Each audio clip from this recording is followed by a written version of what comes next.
Ante todo, muy buenas noches a este selecto grupo de participantes. Mi nombre es Jonathan Molina. En esta ocasión voy a dictar una pequeña capacitación a manera de modalidad demo que se llama estimación aproximada de parámetros geotécnicos básicos en suelos y en rocas blandas en base al número de golpes SPT. ¿Sí? Esto es una pequeña, un pequeño, yo lo llamaré introducción, ¿sí? Para un curso mucho mayor, ¿sí? Aquí solamente se especificarán ciertos detalles para en un futuro, el que esté interesado, pues se pueda activar ese curso, ¿sí? Como primera medida que tenemos, ¿verdad? Mostraríamos lo que es el contenido programático de lo que se va a dar, ¿sí? Aquí en el primer punto hablaríamos un simple bosquejo general en qué consiste el ensayo de penetración estándar, SPT o Standard Penetration Test, generalidades, ¿sí? Luego viene lo que es los parámetros geotécnicos básicos, estimados a partir del número de golpes SPT, ¿sí? Los diferentes métodos. Por ejemplo, tenemos la corrección del N60 y el normalizado del número de golpes SPT. Tenemos el segundo punto, densidad relativa en arenas, ángulo de fricción interna, módulo de elasticidad, resistencia al corte no drenado en suelos cohesivos, velocidad de onda de corte o de cizalla, ¿sí? Seguimos en el curso, tenemos el módulo de corte, la equivalencia de resistencia del codo del CPTU, módulo de reacción de la subrasante o de balasto, relación de soporte California, CBR o California Bearing Ratio, esfuerzo de preconsolidación, coeficiente de presión lateral de tierra en reposo, la famosa condición caso cero, módulo de compresibilidad volumétrica en suelos cohesivos, peso unitario o densidad, consistencia de los suelos finos, compacidad relativa en arenas, equivalente de la resistencia a la compresión en roca blanda o alterada, ¿verdad? Es importante a tomar en cuenta antes de empezar esta capacitación. Primero que nada, las unidades de medición se dan mayormente en sistema internacional, que si kilonewton, kilopascal, etc. Dudas e inquietudes se harán por mensaje privado con el instructor después de las clases o cuando el mismo lo permita de acuerdo a la dinámica del curso. Este curso es un demo de una capacitación mucho más extensa, el cual será dictado a futuro. Número 4.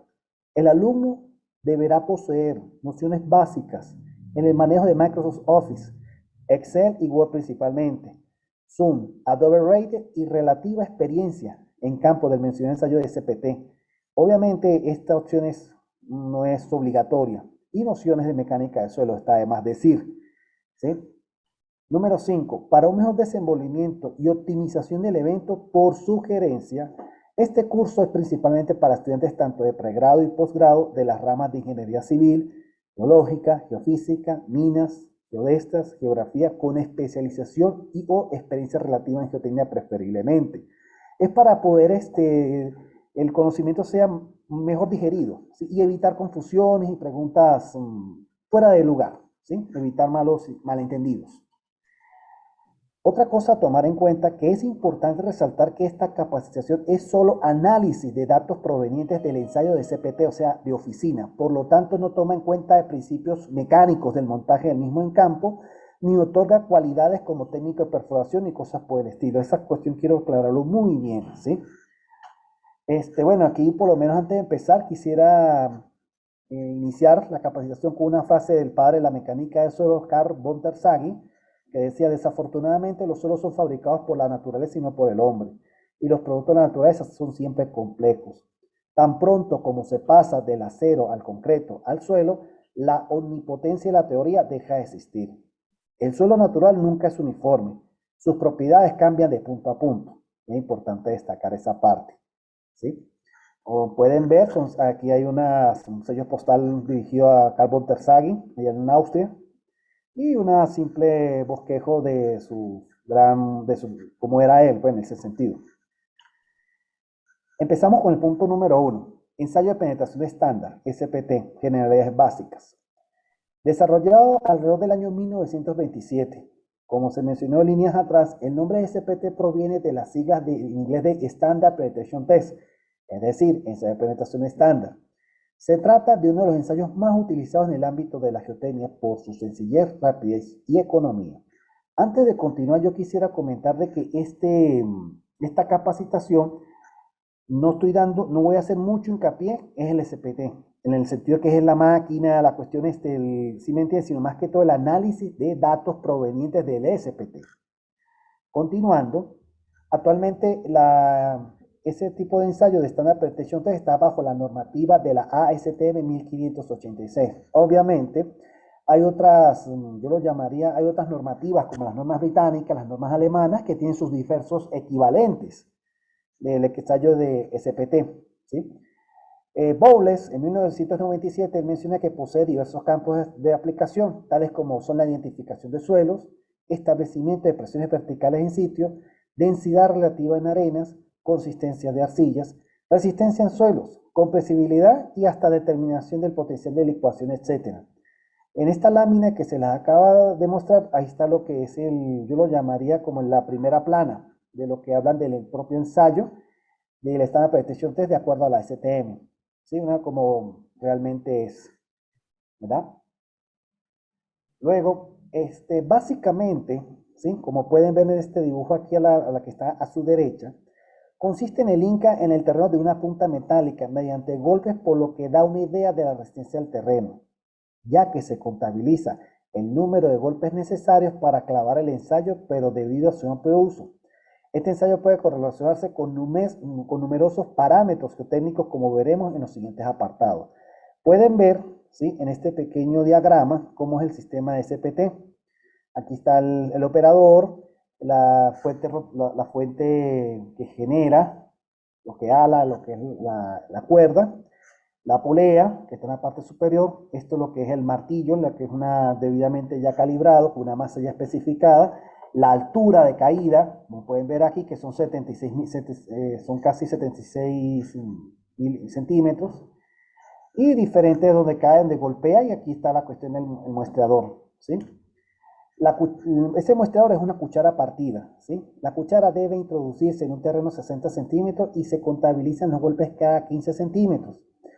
Tanto el tomamuestras tabular como la punta y el varillaje necesarios están estandarizados por la ya mencionada normativa de la ASTM. ¿Sí? El ensayo de penetración estándar, ¿sí? Permite obtener un valor N de resistencia a la penetración, que consiste en sumar los números de golpes de los dos tramos intermedios de 15 centímetros, desechándose tanto el primero como el último tramo por posibles alteraciones del suelo. Obviamente hay diversos criterios, hay diversas excepciones donde a veces toman los 3 tramos, a veces que toman los 2 primeros, los 2 últimos. Eso es dependiendo del operador, del tipo de suelo, del tipo de obra, etc. No es una condición sine qua non, ¿sí?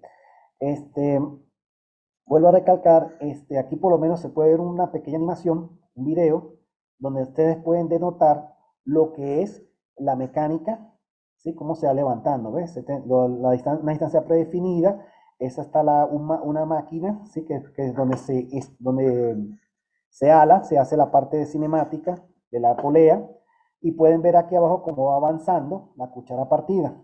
Aquí otra vez vamos a repetir, observen aquí. ¿Ve? Como va avanzando la cuchara de acuerdo al número de golpes. Entonces, esos tramos se miden. Tantos 15 centímetros fueron tantos números de golpes. ¿Ve? Y se van acumulando poco a poco. ¿Sí?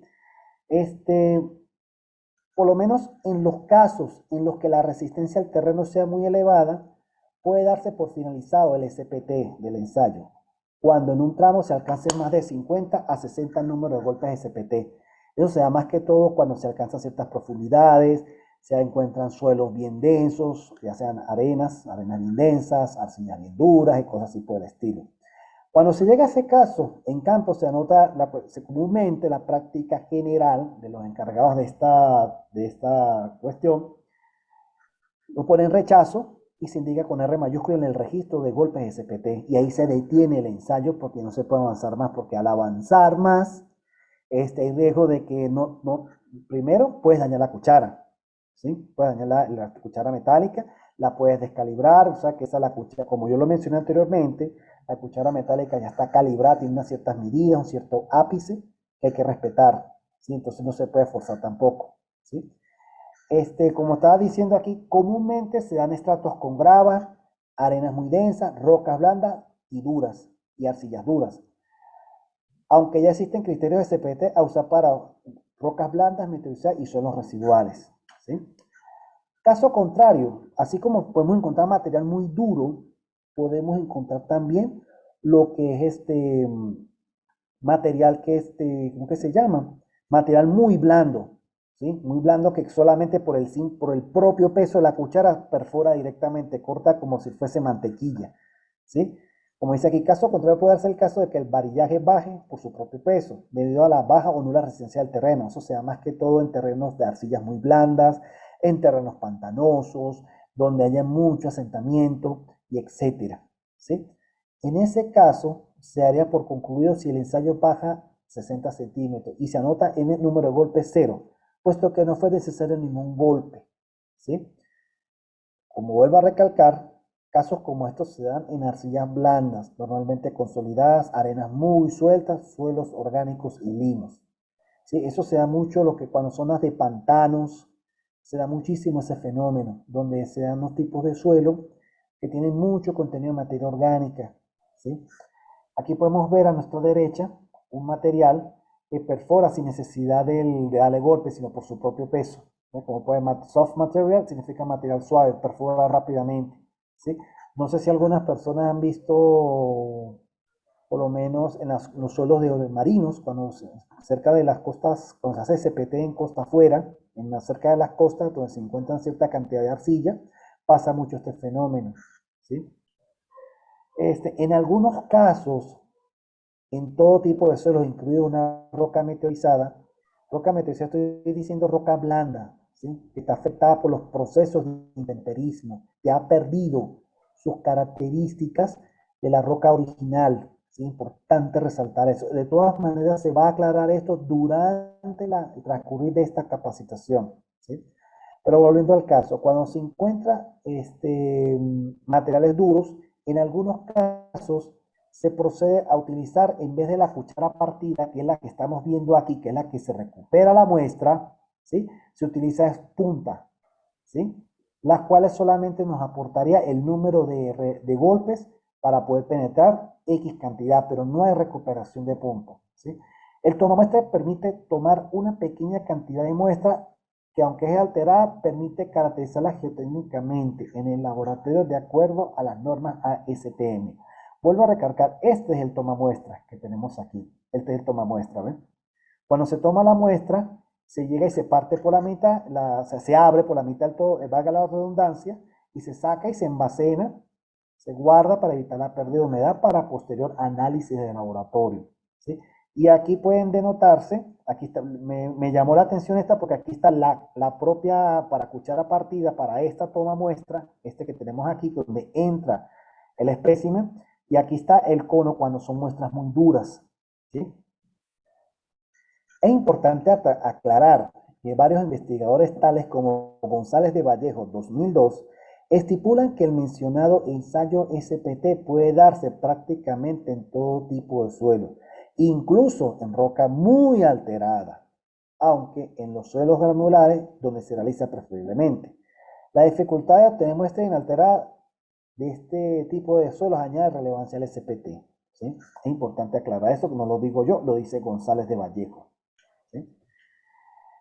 Parámetros ya aclarado, pues, o dar un pequeño, yo lo llamaría un pequeño refrescamiento, ¿sí? Acerca de qué consiste el SPT. Vamos a pasar a lo que es la segunda parte, ¿sí? Que es la parte del contenido principal, ¿sí?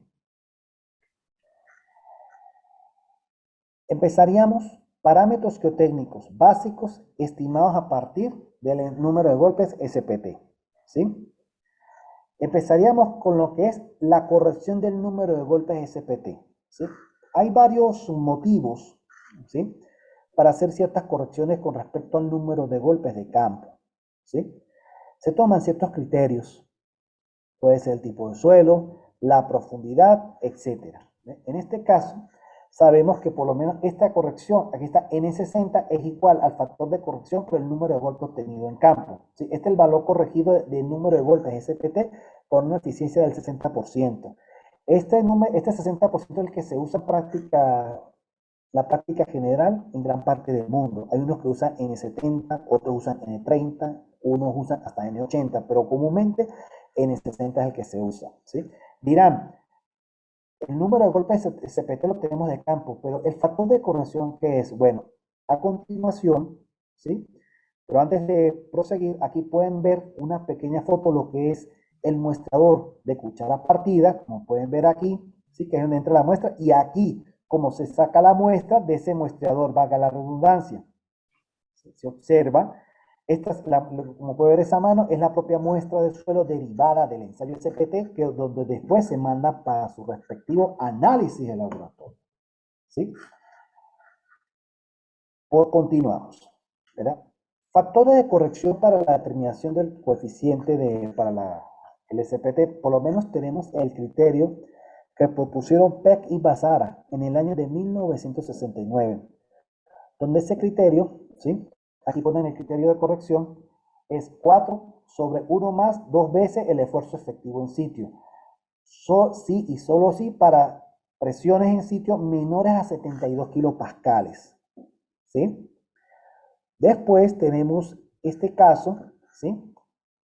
Esta segunda ecuación que es igual, pero solamente aplicada cuando los esfuerzos en sitio, que ya se aplica más adelante, son mayores a 72 kilopascales. ¿Sí? Seguimos. Peck en 1974 propuso la siguiente ecuación: 0,77 por el logaritmo de 20 sobre el esfuerzo efectivo en sitio. Tokimatsu y Yoshimi en 1983, ellos propusieron la siguiente ecuación, como pueden ver aquí: 1,7 sobre 0,7 más esfuerzo efectivo en sitio. Aquí pueden ver a su derecha una pequeña foto de esas fueron, como se puede decir, los primeros pasos para el principio del Standard Penetration Test. Estas son fotos de principios del siglo XX, ¿sí? O sea que esos primeros ensayos, esas primeras veces fueron más que todo ensayo y error hasta que hasta que Terzaghi la pudo perfeccionar. ¿Sí? Seguimos. Liao y Whitman en 1986, esta es una de las más usadas para la corrección del número de golpes de SPT con respecto al número de golpes de campo. Él dice que el factor de corrección es la raíz cuadrada de 1 sobre el esfuerzo efectivo en sitio. ¿Sí? Como se dieron cuenta en la fórmula anterior, se multiplica el número de golpes por estos factores para obtener el normalizado. Perdón, la corrección del N60. ¿Sí? Aquí podemos ver donde N es el número de golpes obtenido en campo, N60 valor corregido del NSPT para una eficiencia del 60%, factor de corrección y por último el esfuerzo en sitio. Antes de continuar, tenemos nota 1. El esfuerzo en sitio es el recibido por la muestra de suelo analizada a una profundidad determinada. Es algo así como cuando nos sumergimos al fondo de una piscina. A mayor hondura, más presión se tiene que resistir. No sé si esto algunas veces les ha pasado, que se humedad una piscina y llegan a la parte más profunda y se les empieza a doler los oídos. Algo muy parecido sucede con los suelos. ¿Ve? En un perfil del suelo se obtiene multiplicando la densidad o peso unitario o total o húmedo del suelo por la profundidad deseada a donde nos interese saber el esfuerzo en sitio. Ya se van a explicar los casos. ¿Sí? Estas cosas me gusta explicarlas para evitar confusiones. Por lo menos cuando no hay presencia de agua freática, o como llaman nivel freático o la mesa estática del agua, esos son sinónimos, en el perfil de suelo en estudio trabajamos con esfuerzos totales, ¿sí? Sigma sub B, el cual se obtiene de manera directa multiplicando la densidad o peso unitario total o húmedo, aquí está especificado en estos casos, por la profundidad investigada, que es Z. Aquí tengo un pequeño croquis explicativo de cómo se puede determinar el esfuerzo en sitio. ¿Sí?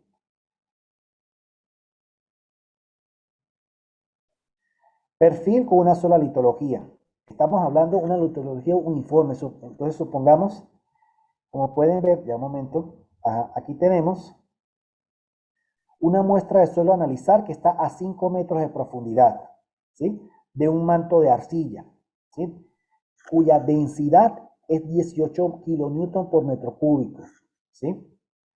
Entonces, ¿cómo sabemos cuál es el esfuerzo total? Sencillo, multiplicando la densidad que tenemos aquí por la muestra de suelo a analizar.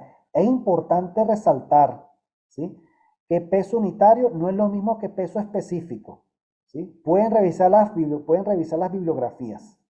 Eso es un pequeño error que se está cometiendo. De todas maneras, no lo digo yo, pueden revisar las bibliografías, ¿sí? Volviendo al tema, ¿cómo se calcula el esfuerzo total? Sencillo, aquí especifica. El esfuerzo total que sigma sub B es la densidad de la arcilla por la profundidad, en este caso de la arcilla a la cual deseamos, que en este caso es 18 kilómetros por metro cúbico por 5 metros de profundidad da 90 kilopascales, que a su vez son 90 kilonewton por metro cuadrado. Yo sé que está de más decir para la gran mayoría, ¿sí? Así es como vemos aquí, es que se calcula lo que es la presión, el esfuerzo total, ¿sí? Hacemos de esta manera, ¿verdad? Seguimos. Ahora evaluamos cuando cuando existen varias litologías, pero todavía no existe nivel freático en el perfil de suelo en estudio.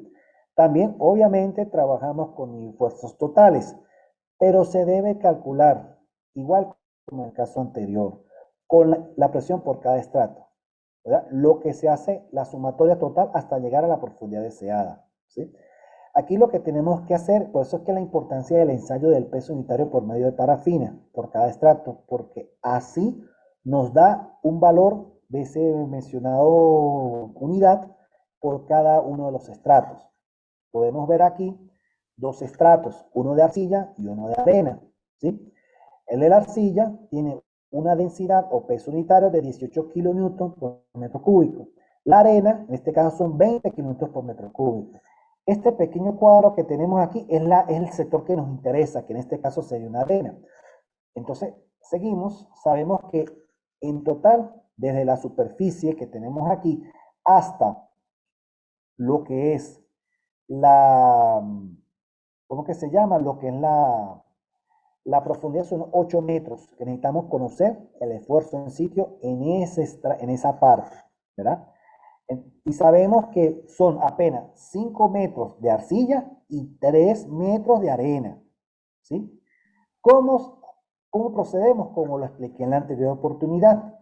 Aquí sabemos que en este caso el esfuerzo total de la arcilla es igual la densidad de la arcilla por el estrato completo, son 18 por 5, son 90 kilopascales. Y el esfuerzo total en el estrato de arena es, volvemos a repetir, la densidad de la arena, en ese caso, por el espesor, que en este 20 por 3, 60 kilopascales. Ahora, para saber el propio, lo que hace una cinta sumatoria, ¿ve? Que serían las dos presiones totales y nos da 150 kilopascales. Ese valor es el que ingresamos a las diferentes fórmulas que les mostré anteriormente, los esfuerzos totales, en el caso que no haya nivel freático, ¿sí? Vamos al tercer caso donde tengamos nivel freático. Aquí reza lo siguiente. Cuando se detecta el nivel freático en el perfil de litología homogénea del suelo en estudio, trabajamos en este caso con lo que se llama esfuerzos efectivos, ¿sí? Pueden ver aquí, ¿verdad? Que tiene una pequeña apóstrofe, ¿sí? Que eso lo diferencia de los totales al efectivo, ¿sí?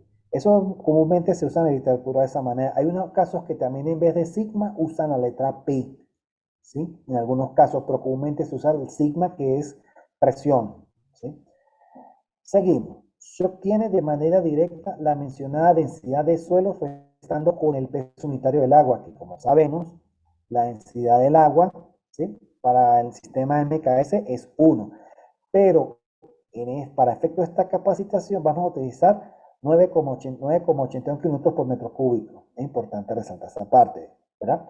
Restando la densidad del suelo menos la densidad del agua, ¿sí? Obtenemos lo que es el peso unitario o densidad sumergida, que está especificado aquí como gamma sumergido. Luego se multiplica esa densidad por la profundidad al cual requerimos saber el esfuerzo, ¿sí?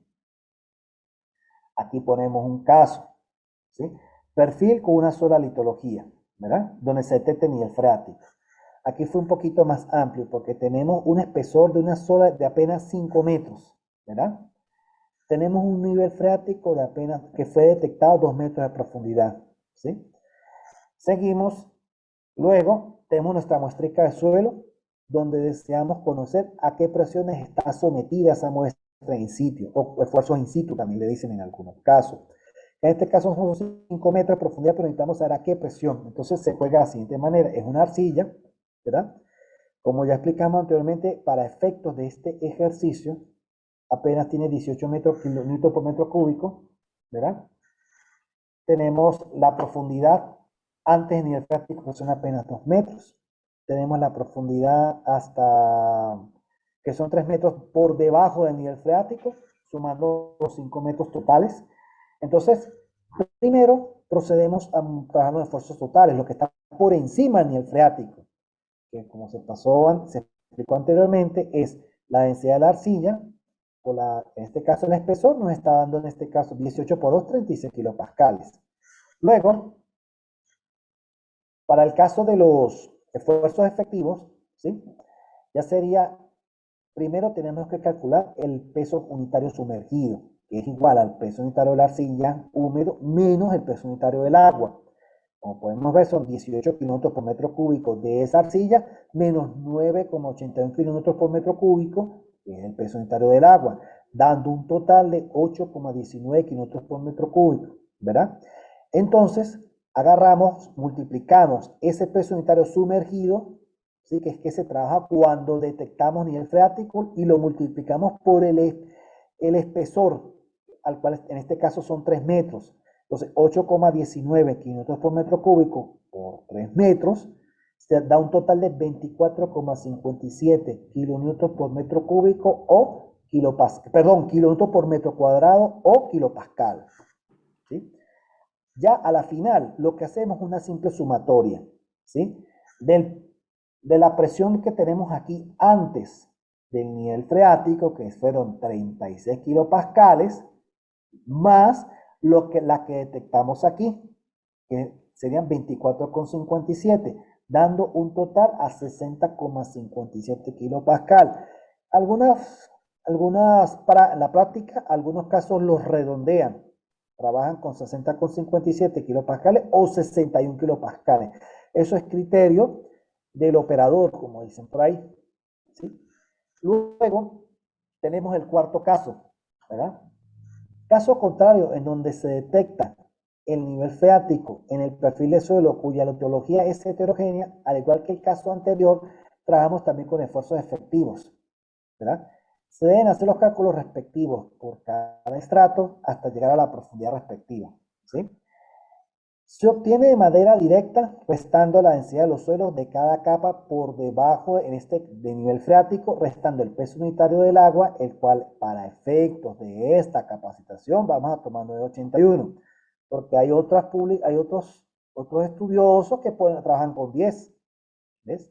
Esos criterios, ¿sí? Siguiendo. De esta manera, obteniendo así el peso unitario sumergido de cada uno de los estratos. Vuelvo a recalcar, este es el que está por debajo del nivel freático. Luego, seguido, se multiplica cada uno de los pesos unitarios sumergidos por el espesor Z de cada estrato, al cual requerimos saber el esfuerzo en sitio. Luego sumamos las presiones hasta llegar a la profundidad deseada, ¿sí? Aquí lo vamos a explicar con un pequeño ejemplo, ¿verdad? Tenemos un perfil, un croquis explicativo, perfil con varias litologías. El mismo cuadrito, que es donde sacamos la muestra.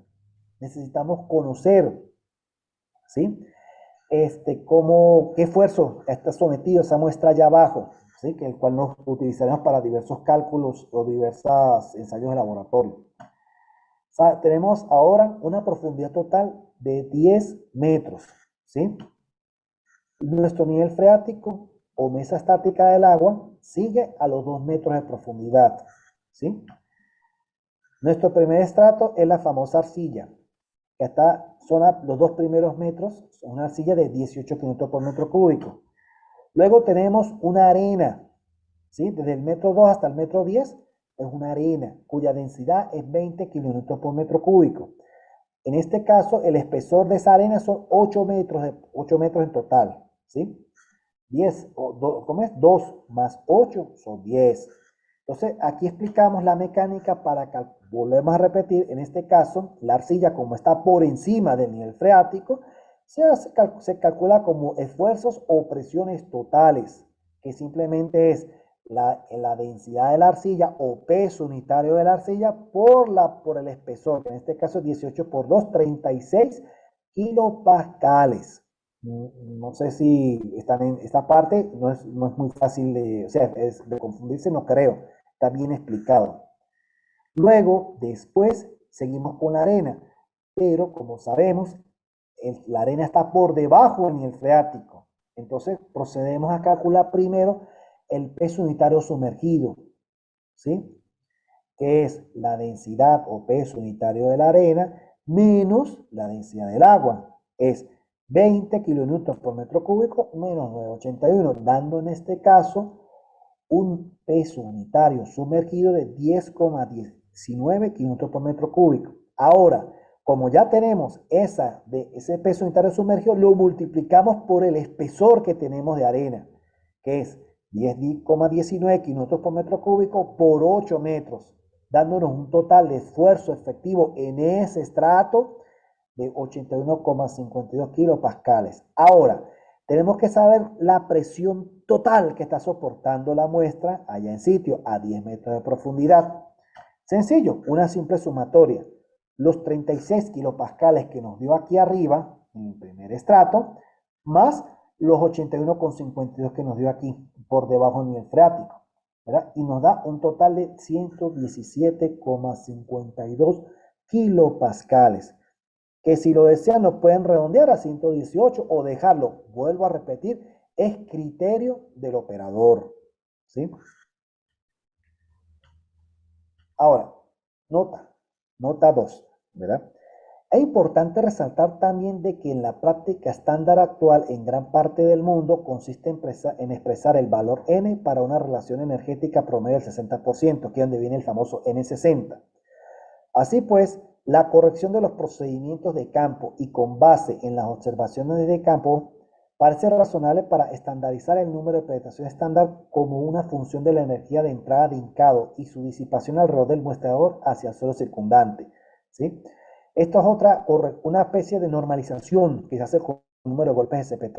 Hay varias fórmulas donde exigen esta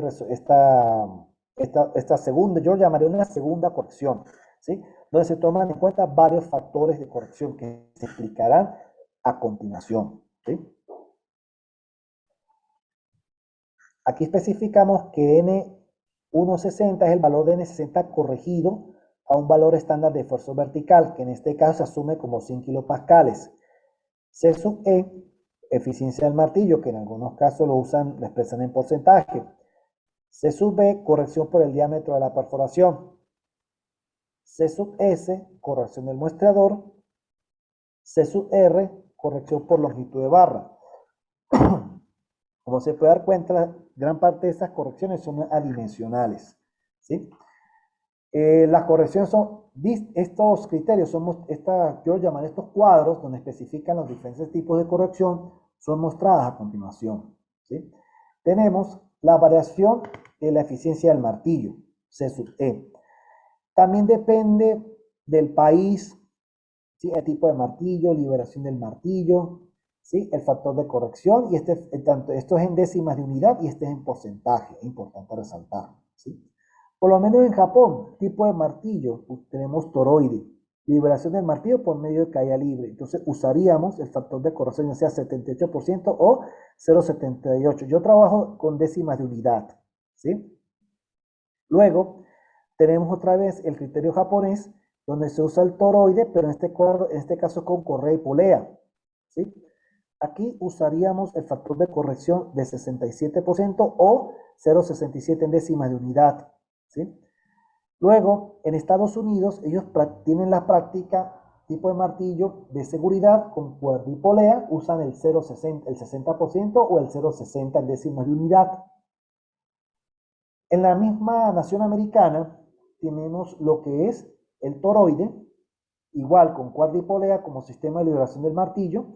Allá usan en ese caso el 45% o 0,45 en décimas de unidad.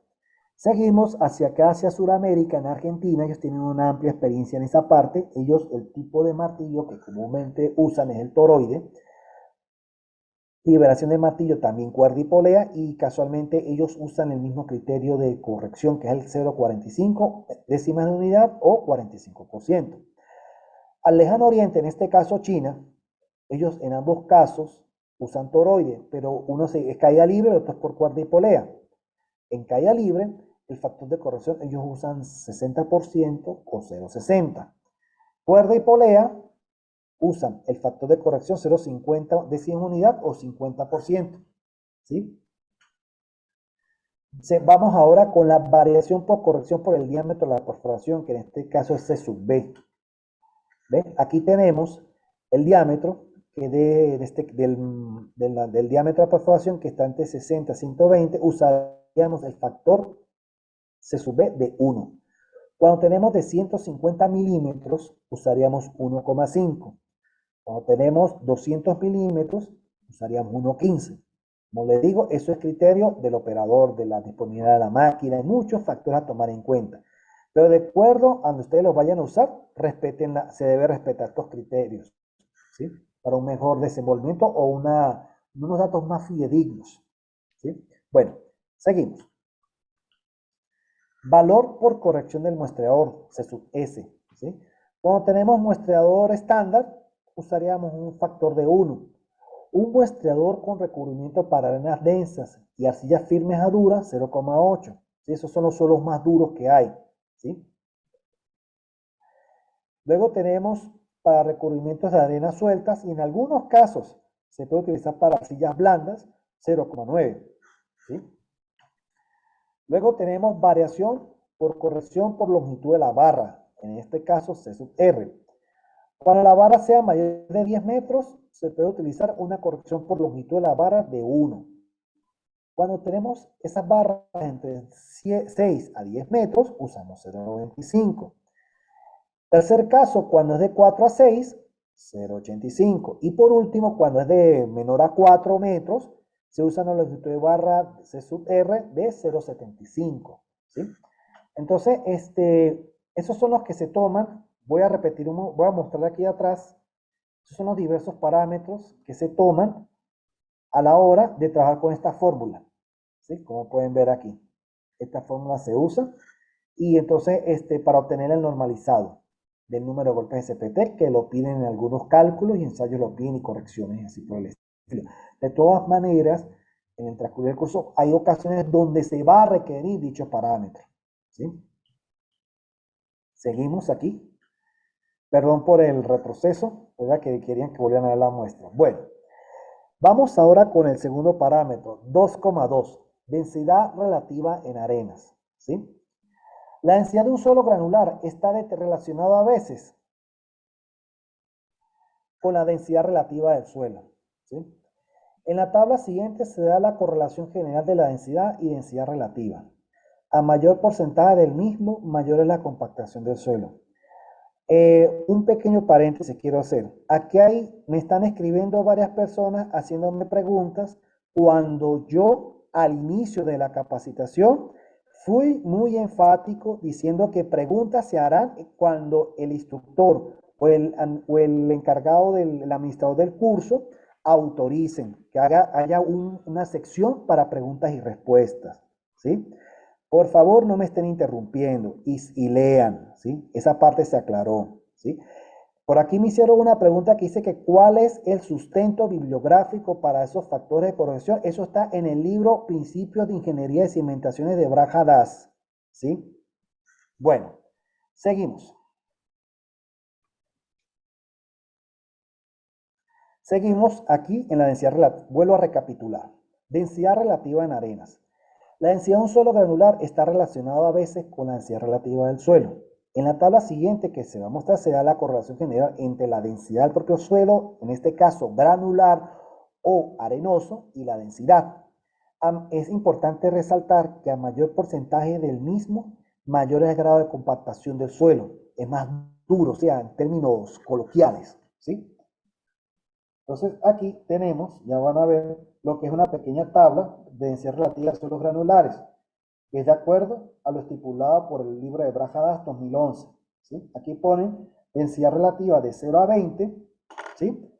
Descripción es un suelo muy suelto. ¿Sí? Un suelo que no se te desmorona en la mano. ¿Sí? Pero como pueden ver, de 20 a 40 es un suelo que es suelto. De 40 a 60 es un suelo que es medianamente denso. 60 a 80 ya es denso, ya el suelo empieza a ponerse duro, ¿sí? Duro no se puede decir, sino es como un sinónimo, porque aquí no se usa, cuando es arenas no se usa la palabra dura y esa cosa porque eso corresponde a lo que es las arcillas y o suelos cohesivos. Siguiendo, de 80 a 100% tenemos suelos que son muy densos, ¿sí? Y aquí especifica que aumento del grado de compactación, se puede decir, del suelo a medida que aumenta la densidad relativa, ¿sí? Como podemos explicar, existen numerosas correlaciones, ¿sí? O ecuaciones matemáticas derivadas de análisis de estudios que han hecho, en este caso, del número de golpes de CPT con la densidad relativa en arenas, ¿sí? Este es un ejemplo, ¿sí? Un ejemplo gráfico, ¿sí? Donde se muestran las diversas curvas que se deben usar a la hora de obtener de manera aproximada, ¿sí? La densidad relativa en suelos granulares por medio del número de golpes SPT. Aquí podemos ver a nuestra derecha, cada curva corresponde a un intervalo de profundidad. En el eje de las Y tenemos el número de golpes y en el eje de las X tenemos la densidad relativa, expresada en este caso en porcentaje. Y es muy sencillo, agarramos y trasladamos el número de golpes que tenemos hacia la profundidad estimada y luego más o menos podemos obtener un valor de densidad relativa. Y aquí por lo menos aquí corresponde muy floja a floja, corresponde a muy suelta y suelta. ¿Sí? Este es un término que se usa mucho creo que en España se refiere y en México. Se refieren cuando es muy floja a un material, una arena que es muy suelta y floja cuando es suelta. Media se refiere también cuando dice medianamente densa. ¿Sí? Son sinónimos en el caso de los suelos granulares. Y está densa y muy densa. ¿Sí? Ahora, como tenemos aquí, empezamos con las correlaciones de la densidad relativa en arena a partir del número de golpes SPT. ¿Sí? La primera tenemos las arenas normalmente consolidadas. Esta fue una ecuación propuesta por Giggs y Hawkes en 1957, donde ponen que el número de golpes entre estos valores que ustedes ven aquí, multiplicados por 100, nos da lo que es un estimado de la densidad relativa en suelos granulares o suelos arenosos. ¿Sí? Tenemos la ecuación que propuso Meyerhoff en 1956, aplicada para arenas cuarcíticas normalmente consolidadas, que dice la densidad relativa es la raíz cuadrada del número de golpes entre 0,234 esfuerzo efectivo en sitio más 16. Todo eso multiplicado por 100 para que dé un porcentaje. Está más decir que en algunos estudios también no necesariamente multiplican por 100, sino que traen la densidad relativa en décimas de unidad. Vuelvo a recalcar, eso es criterio del operador. ¿Sí? Seguimos. Por lo menos tenemos el tercer caso, que es la arena de Ottawa. ¿Sí? No sé si algunos han escuchado ese término. Arena de Ottawa es una arena no estandarizada para uso a nivel mundial. Una arena que se usa para hacer simulaciones de laboratorio. Se usa mucho también en algunas partes para lo que es ¿cómo es que se llama? Para el ensayo de cono de arena. Porque es una arena que tiene una gradación constante, una gradación uniforme, perdón. Una arena, se puede decir, mal gradada, disculpen, cuyo gravedad específica es 265 y la usan. Entonces aquí tenemos este caso donde la densidad relativa en arena de Ottawa, propuesto por Marcus y Nagoski en 1977, propone que la densidad relativa es 12,2 más 0,75 multiplicado por la raíz de 222 por n60 más 2311 menos 711 por el OCR menos el esfuerzo efectivo en sitio, o el esfuerzo efectivo, valga la redundancia, sobre la presión atmosférica, menos 50 veces por C sub al cuadrado, todo eso por 100, donde allí se está especificando el número, el N60, el número de golpes corregidos que hicimos hace rato, de acuerdo al 60% de energía. Sigma efectivo sub B, esfuerzo en sitio. OCR, relación de sobreconsolidación o Over Consolidation Ratio, ese es el acrónimo, ¿sí? Ese es un ensayo que, ese valor es obtenido del ensayo de consolidación unidimensional, ¿sí? PA, la presión atmosférica, que en algunos estudiosos la ponen como 900 kilopascales, otros lo usan como 98,07 kilopascales. Vuelvo a recalcar, esos criterios del operador. Y C sub U, coeficiente de uniformidad en la arena. Este se obtiene por medio de la curva granulométrica. Cuando se hace el ensayo de cribado en suelos granulares, se obtiene la curva, entonces se ubica lo que es el 50% y vemos cuánto es, de acuerdo al diámetro, del diámetro se obtiene. ¿Sí? Seguimos. El caso número 4, para arenas gruesas densas, que lo propuso Peck y Basara en 1969, ¿sí? Donde la densidad relativa, ¿sí? Para esfuerzos efectivos menores a 75 pascales es esta ecuación que tenemos aquí, que es el número de golpes de campo entre 0,73 por el esfuerzo efectivo sitio, todo esto multiplicado por 100. Luego tenemos cuando son mayores a 75 kilopascales los esfuerzos efectivos en sitio. ¿Ven? Y seguimos. Aquí un pequeño rosito, pido disculpas, yo los voy a corregir en la medida de cuando pueda, ¿sí? Un pequeño rosito, ¿sí? Se me pasó. Bueno, yo lo voy a corregir, no se preocupen. Arenas normalmente, tenemos el quinto caso, arenas normalmente consolidadas, que esta ecuación fue propuesta por Skenton en 1986, ¿sí?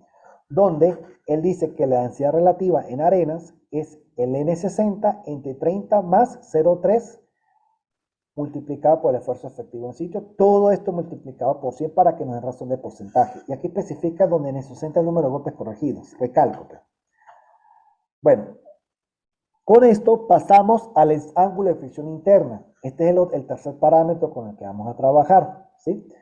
Este parámetro es aplicado para el análisis de estabilidad de taludes, cálculos de capacidad portante, ¿sí? Además es usado para esta estabilidad de talud de capacidad portante, también en algunos casos es utilizado para pilotajes, ¿sí? Y otros ensayos de ingeniería de cimentaciones, ¿sí? Aquí en resumidas cuentas corresponde al ángulo cuya tangente es el coeficiente promedio de fricción entre las partículas de un suelo. Se puede determinar por medio de diversos ensayos, tales como el corte directo, compresión triaxial y el corte directo simple, ¿sí? Estos tres tipos de ensayos están avalados o respaldados por la ASTM con sus diversas codificaciones, ¿sí? Cada una de estas maneras, por lo menos el corte directo comúnmente se usa para determinar el ángulo de fricción interna, aunque técnicamente está, según he leído, yo lo llamaría, la norma está suspendida, está retirada actualmente, pero sigue siendo práctica a nivel mundial determinar el ángulo de fricción interna en arenas con el corte directo, ¿sí? Compresión triaxial se aplica más que todo para CIU, el ensayo de compresión triaxial consolidado isotrópicamente sin drenar, se utiliza para determinar el ángulo de fricción interna en suelos arcillosos. Y el último, pero no menos importante, está el caso del corte directo simple, que es muy parecido al corte directo convencional, pero en este caso se utiliza, o sea, es otra manera y se usa más que todo también para suelos cohesivos, ¿sí? Aquí tenemos una pequeña explicación, yo lo llamaría un diagrama de cuerpo libre, según de las leyes de Newton, donde tú sometes una muestra a un esfuerzo normal, ¿verdad? Entonces le aplicas una pequeña fuerza horizontal, entonces esa fuerza horizontal entre la normal nos da un coeficiente de roce, donde tú calculas la arcotangente ese coeficiente de roce que mayormente es menor a 1 y da el ángulo de fricción interna. ¿Sí? Esto es una pequeña, no voy a hacer tanto hincapié en esta parte, la parte geométrica, el principio mecánico, no. ¿Verdad? Está de más decir que existen investigaciones que permiten de manera aproximada estimar el ángulo de fricción interna, o sea, phi, a partir del número de golpes SPT. ¿Sí? Hay múltiples, hay varias fórmulas y hay gráficas. ¿Ve? Todas estas fórmulas derivan de gráficas. ¿Sí? Por lo menos aquí podemos ver una gráfica donde tenemos en el eje de las X los grados, un rango de grados de acuerdo al suelo granular, y en el eje de las Y tenemos el número de golpes del Standard Penetration Test o del SPT. Y arriba tenemos lo que es otra pequeña indicativo cuando es una very loose, arena muy suelta. Loose, arena suelta. Medium, arena medianamente densa. Densa, obviamente densa. Y very dense, muy densa. Entonces, igual, seguimos la misma mecánica, agarramos, tenemos un número de golpes X, en este caso supongamos 32, ¿verdad? Entonces agarramos, nos guiamos, como se está mostrando en la pequeña flecha mostrada a continuación, sobre la recta que está en la correlación, y nos dirigimos después hacia el eje de las X, ¿sí? Donde podemos ver que nos da un poquito mayor a 36 grados, ¿sí? Así es que se trabajan desde el punto de vista gráfico, ¿sí? Pero desde el punto de vista analítico, presentamos correlaciones, por ejemplo esta, para arenas bien gradadas y angulosas, de acuerdo a Dunham de 1954. Él propuso que el ángulo de fricción interna para suelos angulares es 12 veces el número de golpes elevado a la 0,5 más 20. ¿Qué significan arenas angulosas? Hice hincapié en esta parte colocando esta pequeña figura porque como pueden ver aquí hay un granito de arena, esto es una arena cuarcítica y pueden ver las pequeñas aristas. Cuando tienen estas pequeñas puntas significan arenas cuarcíticas, arenas angulosas, ¿ve? Tienen puntas, aristas, ¿sí? Lo estoy explicando de manera, a grosso modo. ¿Sí? Aquí obviamente no voy a ponerme a una clase de sedimentología tampoco, porque eso no es el fin de esta capacitación. Tenemos el segundo caso contrario, arenas bien gradadas pero redondeadas propuestas por el mismo autor, que él dice que para arenas bien gradadas y redondeadas el ángulo de fricción interna en grados es 12 veces por n elevado a la 0,5 más 15 en este caso. Y puedes ver un ejemplo, lo que es una arena redondeada, ¿ve? Donde se observa, es prácticamente imposible ver puntas, aristas, solo todo es redondeado, unas formas más suaves, ¿sí? Tenemos el tercer caso, que es para arenas en general, que esta la propuso Ozaki y colaboradores en 1959, ¿sí? Donde esa mencionada unidad es 20 por el número de golpes elevado a la 0,5 más 15, ¿sí? Tienen cierta peculiaridad, ¿sí? Está además de decir que estas son diferentes correlaciones hechas en varias partes del mundo sobre materiales, suelos que presentan las mismas características sedimentológicas. Seguimos. Tenemos el caso de arenas en general que la propuso Muromachi y colaboradores en 1974, donde el phi o el ángulo de fricción interna en grado, en este caso es 3,5 elevado a la 0,5 más 20. Y por último, la Asociación Japonesa de Carretera, la Japan Road Association, en 1990 propusieron esta ecuación. Ese valor es 15 veces el número de golpes elevado a la 0,5 más 15. ¿Sí? Cuarto parámetro. Resistencia al corte no drenada en suelos finos. SSU en kilopascales. Para fines de esta capacitación vamos a llamarlo SSU. ¿Por qué? Porque hay algunas publicaciones, algunos autores que trabajan con CSU. ¿Sí? Lo vamos a colocar en este caso es SSU. Es importante resaltar. ¿Sí? Bueno, siguiente.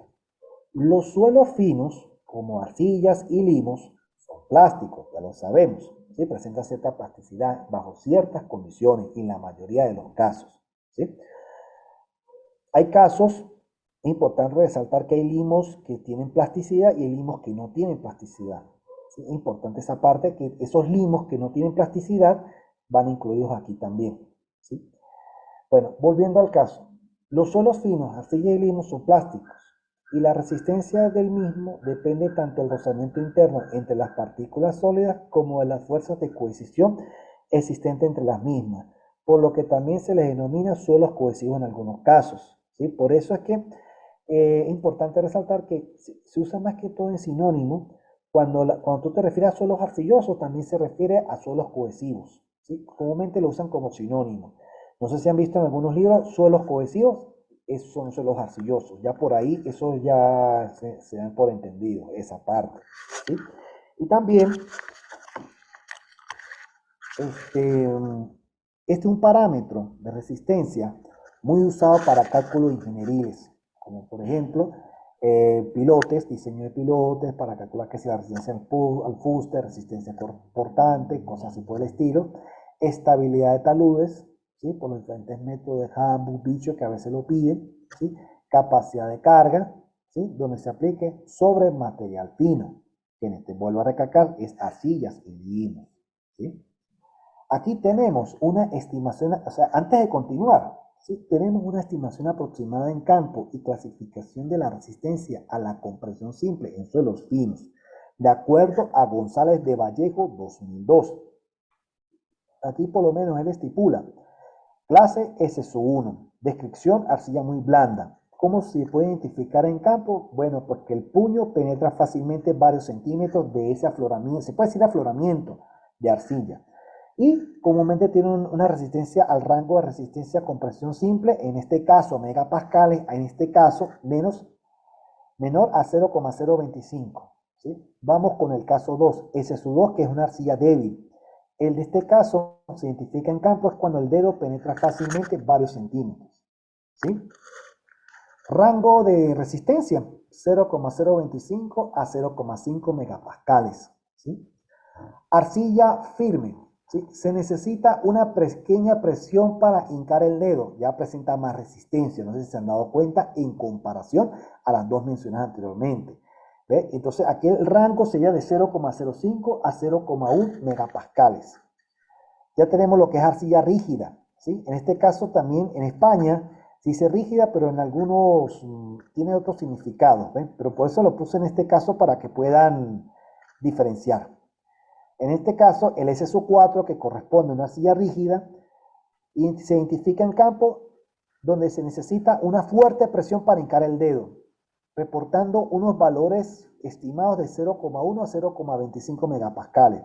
Tenemos el quinto rango, una arcilla muy rígida, ¿sí? que con cierta presión se puede marcar la uña nada más, imagínate lo fuerte. ¿Sí? Aquí rangos de resistencia 0,25 a 0,5 megapascales. Y luego tenemos el último, que es la arcilla dura, se marca con dificultad presionar con la uña. ¿Sí? Esos son los criterios que se puede asumir en campo. Sé que algunos lo saben, pero lo aclaro por si acaso hay alguien que no sepa esa parte. ¿Sí?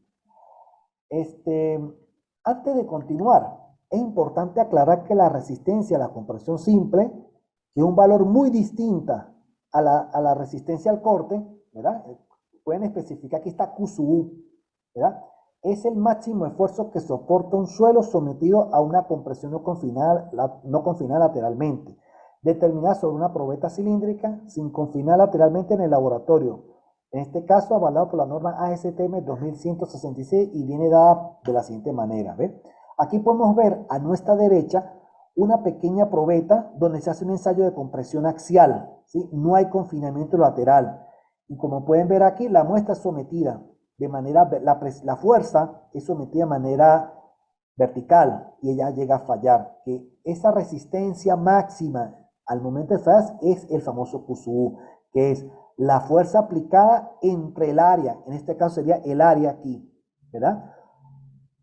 Donde, para práctica general, el SSU, que es la resistencia al corte que estamos mencionando en líneas atrás, es ese QSU dividido entre 2. Así es, se coloca de esta manera. Se le puede decir que este rango de seguridad, ¿sí?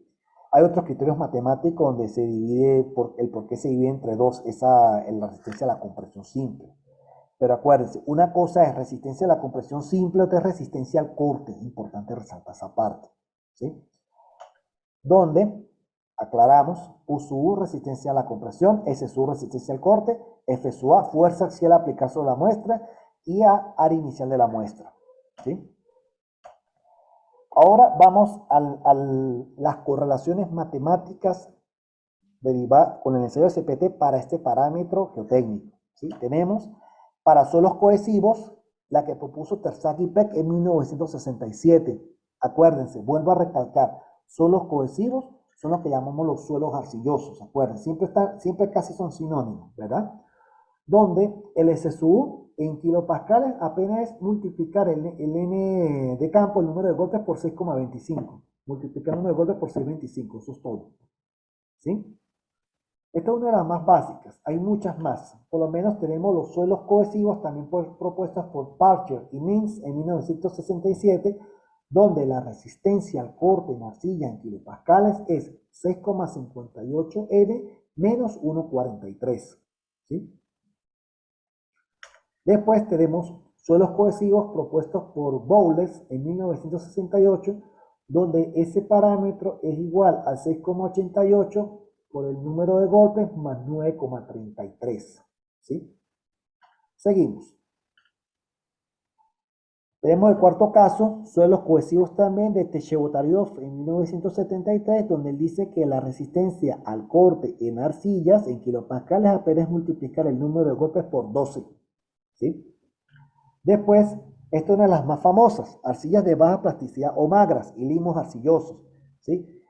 Que la propuso Sobers en 1979, donde ese parámetro sencillamente es multiplicar 3,75 por el número de golpes y ya, ¿ves? Las da así, y obviamente, como tenemos aquí, esta es la ecuación que él propone, ¿sí? De aquí deriva las ecuaciones matemáticas, son varias, pero él propuse esta para que vean de dónde viene, ¿sí? Tenemos ahora, ya pasando de la resistencia al corte, vamos a pasar a lo que es el módulo de elasticidad, ¿sí? Conocido también como el módulo de Young, ¿verdad? Esto es en homenaje a Sir Thomas Young, un famoso matemático y físico británico, ¿sí? Que durante el siglo XVIII fue uno de los que propuso esos criterios, fue el que propuso las primeras investigaciones, esos parámetros elásticos y mecánicos de los materiales, ¿sí? González Vallejo en el 2002 la define como la relación lineal elástica entre un esfuerzo aplicado y la deformación producida en la dirección de aplicación del esfuerzo. En este caso, se obtiene analíticamente por medio del ya mencionado ensayo de compresión no confinada en suelos cohesivos, de la ASTM 2166. ¿Sí? Volvemos aquí, una muestra, como lo mostramos en el anterior ítem, es sometida verticalmente, ¿verdad? Donde nos lleva que aquí hay una pequeña gráfica. En el eje de las X es la deformación que sufre la muestra al momento de ser presionada. Y en el eje de las Y es el esfuerzo, ¿verdad? Y aquí se puede dar cuenta que llega un momento donde falla, ¿verdad? Ya cuando falla, esa es la máxima resistencia a la compresión. Pero antes de fallar, genera una relación elástica, que es la que pueden ver aquí. Esa pendiente, ¿sí? Es lo que es el módulo de elasticidad o el módulo de Young. Está de más resaltar de que este es el método más usado para determinar el método gráfico más usado para determinar el módulo de elasticidad, ¿sí? Hay otros métodos, ¿sí? Hay uno donde usa el 50% de la deformación, ¿verdad? Aquí. Y hay otro donde agarran y lanzan una recta desde el inicio hasta cuando falla. Vuelvo a recalcar, es criterio del operador, ¿sí? Seguimos. Al igual que los anteriores casos, se puede determinar dicho parámetro derivado de correlaciones con respecto al número de golpes SPT. Esta es una investigación que, se las muestro, donde estipulan que el E, que en este caso es el módulo de elasticidad, aquí es 101,325 por 19,3, todo esto multiplicado por N y a su vez elevado al 0,63. ¿Ven? Pero esta recta es esta misma. Entonces, igual, es la misma técnica como se mostró en los anteriores gráficos. Tienes X número de golpes, lo eleva y lo decorta y te da un estimado del módulo de Young o módulo de elasticidad, en este caso en kilopascales. ¿Sí? Este es un parámetro que se usa mucho también para diversos cálculos, también de ingeniería de fundaciones, estabilidad de taludes, pilotes, etc. ¿Sí? También se usa mucho, ¿sabe? En la parte de la dinámica de suelos, ¿sí? Ahora vamos a presentar lo que es las correlaciones, ¿sí? Tenemos para arenas normalmente consolidadas, que esa la puso TAN y colaboradores en 1991, donde el módulo de elasticidad o el módulo de iones en kilopascales es sencillamente 500 multiplicando a n más 15, ¿sí? Este es para arenas, de acuerdo a TAN. Seguimos, suelos cohesivos, que son suelos arcillosos, seguimos una correlación propuesta por Yoshida y Yoshinaka en 1972, donde el módulo de elasticidad es multiplicando 650 veces el número de golpes SPT, ¿sí? En estos casos puedes tú trabajar el número de golpes de campo, el N60 o el normalizado, pues tú tienes libertad, de acuerdo a las necesidades y al criterio de la investigación. ¿Ve? Y tenemos el caso número 3, que son los arcillosos. ¿Cómo es que se llama esto? Naemini y Moayet en el 2013 propuso esta correlación que es el módulo de elasticidad es igual a 0,264 veces el número de golpes por mil, ¿sí? Aquí tenemos una pequeña explicación, ¿sí? El mismo gráfico que les mostré anteriormente, pero aquí, cuando la muestra es sometida a un esfuerzo de compresión axial, ella llega y, claro, y varía su diámetro como su altura. Ese es el principio uno de los principios del módulo de elasticidad, ¿sí? Seguimos. Bueno, aquí es como pueden ver antes de continuar, esta es una pequeña exploración SPT que se ha hecho en Costa Afuera, ¿sí? Obviamente no la van a hacer en la Fosa de las Marianas, sino son sitios cercanos a la costa. Estamos hablando por mucho 10 metros de columna de agua, ¿sí? Eso tiene sus diferentes técnicas para entubar esas cosas para evitar de que el agua de mar altere la perforación que se está perforando allá en el fondo marino, donde está la interfaz agua-sedimento. Bueno, seguimos. En el caso tenemos las arenas. De acuerdo a Stroud en 1989, él dice que el módulo de elasticidad en arenas es 1000 veces el número de golpes. Eso es todo, ¿ya? Y por último, arenas limosas, SM. Según la ecuación de Schulz y Messenbach en 1961, el módulo de elasticidad en arenas es 2400 más 530 por n más 21.000. Ahí da la cuestión, ahí da el valor de módulo de elasticidad para arenas, ¿sí? Eh, Seguimos. La velocidad de corte o de cizalla, ¿sí? Es un parámetro que se obtiene por medio de investigaciones geofísicas locales que se realizan en diversos sitios, ¿sí? Entonces, la velocidad de propagación de ondas elásticas al atravesar la roca, en este caso también puede ser el suelo, depende de la densidad y de las propiedades elásticas del material. Y su medida aporta información sobre algunas características, ¿sí? Existen varios tipos de técnicas de exploración geofísica que permiten efectuar una evaluación rápida de las características del subsuelo, ¿sí? Ya las vamos a aplicar una breve explicación de cada una de ellas, ¿sí? Pero aquí puedes ver el principio básico. Aquí llegas tú a una zona y pones unos receptores que son unos geófonos que están debidamente espaciados, ¿verdad? Están conectados a un cable, un sismógrafo, una batería de poder, una computadora donde se hace el registro y bueno, y aquí está el operario con un martillo un martillo de unas diversas, yo lo llamaría unas diversas características, aunque en algunos casos antiguamente se usaban hasta explosivos de pequeño calibre, dejaban a veces caer unas masas grandes jaladas desde una grúa. Eso, vuelvo a recalcar, es de acuerdo al operador, ¿sí? Entonces, la velocidad de corte o de cizalla se puede medir a través de varios enfoques diferentes. Levantamiento de ondas tanto de superficie como de refracción. Fondo de pozo, conocido coloquialmente como downhole, y pozo cruzado, crosshole. Y también se mide en laboratorio por medio de la técnica de Bender Elements o elementos flexantes. Más adelante se les va a mostrar por encima en qué consiste esa última técnica, elementos flexantes o Bender Elements.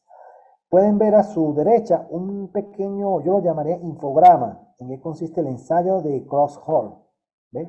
Pueden ver que se dice una abertura en la zona donde queremos, Se instalan unos diferentes unos transductores, unos inclinómetros, ¿verdad? Y se generan las señales y vemos el tiempo de reacción, la distancia, entonces calcula la velocidad de onda de corte y se registra un osciloscopio. ¿Ve? Aquí está la distancia y el tiempo que se lleva generando la que reciba de un receptor a otro, ¿ve? A una profundidad. Entonces eso es lo que nos da una de las diferentes técnicas para determinar la velocidad de onda de corte, ¿verdad? Aquí las dos primeras son métodos in situ no destructivos. Como pueden ver, en simple se colocan los receptores, se colocan los martillos y se recibe este por lo menos refracción y este de ondas de superficiales. Este también creo que le dicen más, si ahora no me falla.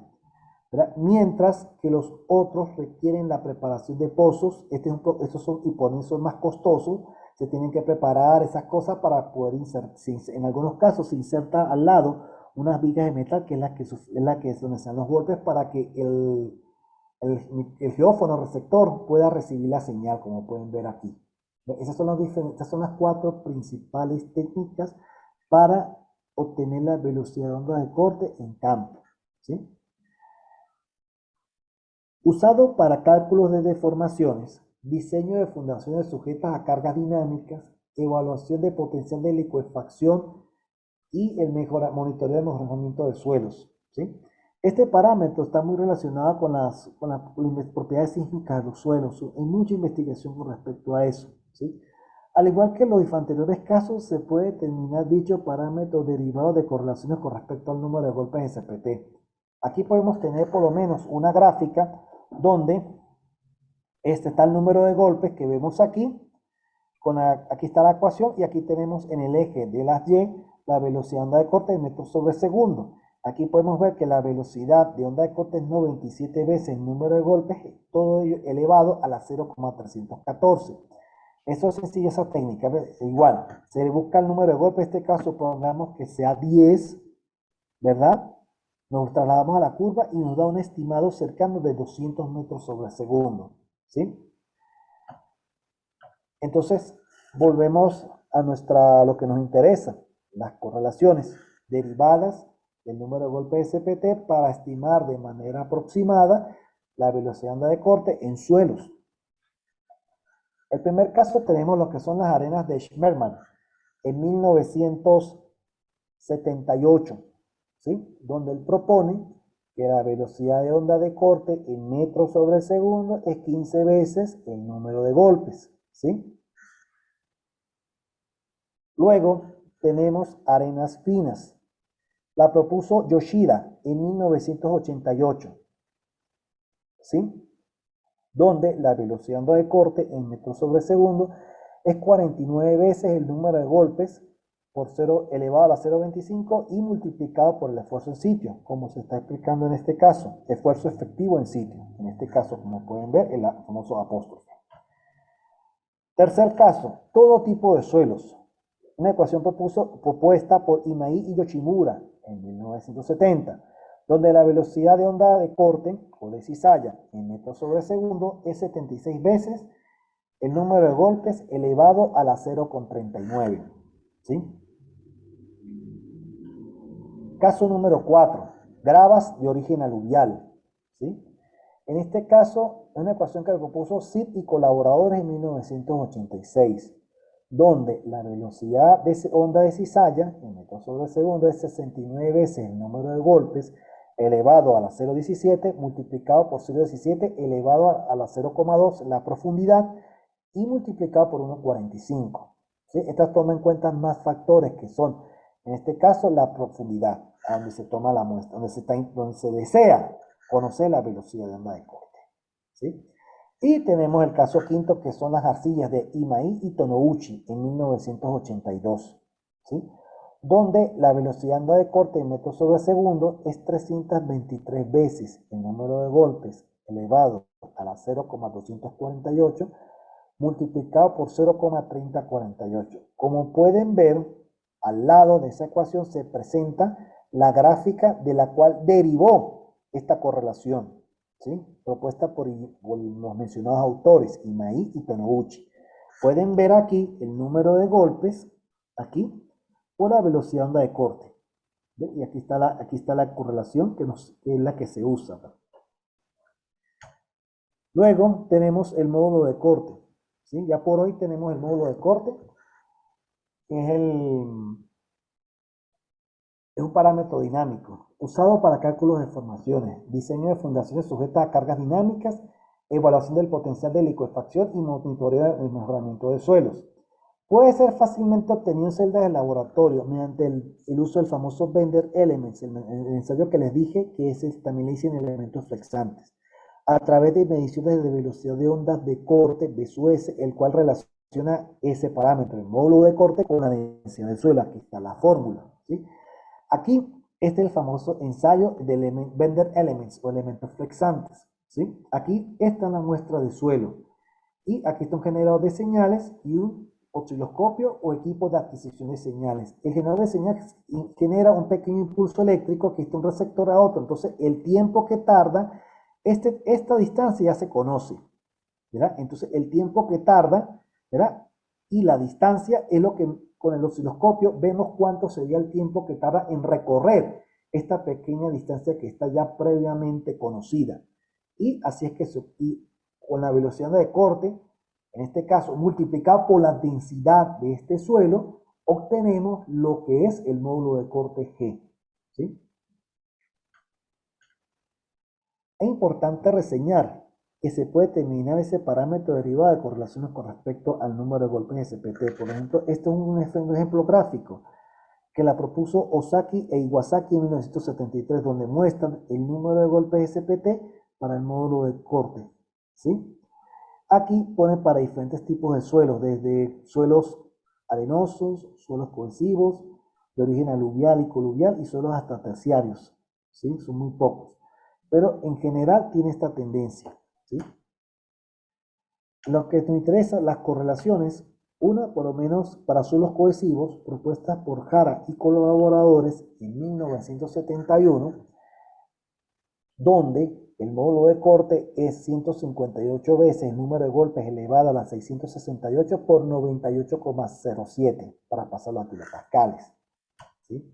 Arenas muy sueltas, como la propone SIT y colaboradores en 1984, donde toma en cuenta parámetros tales como el normalizado del número de golpes SPT y el esfuerzo efectivo del sitio. ¿Ve la importancia, lo que expliqué hace rato del número de golpes? Luego, tenemos el tercer parámetro, todo tipo de suelos. Ozaki e Iwasaki en 1973, donde el módulo de corte usa los números de golpes como pueden especificar aquí, ¿sí? Luego tenemos el caso 4 para arenas limpias y arenas limosas. La propuso Sid e Idris en 1983, donde el módulo de corte es 95 veces el número de golpes multiplicado por 95,760. Por último, suelos residuales derivados de granito. Crespellani y Banucci en 1991, ellos proponen que el módulo de corte en kilopascales es 14 veces el número de golpes multiplicado por 0,9, elevado a la 0,942 por 1000. ¿Dónde es aquí en este caso, el esfuerzo en sitio, aquí se especifica, ¿sí? Bueno, eso sería todo por hoy. Vamos a iniciar el ciclo de preguntas. Si tienen así por alguna pregunta, alguna duda. Ok. Bueno, vamos a trabajar con las dos plataformas, por favor. Los que están en la sala de Zoom pueden levantar la manito para que se les pueda activar el micrófono. Y bueno, los que están viendo por la plataforma de Facebook pueden hacer las preguntas por comentarios y eso lo vamos a llegar al ingeniero Jonathan.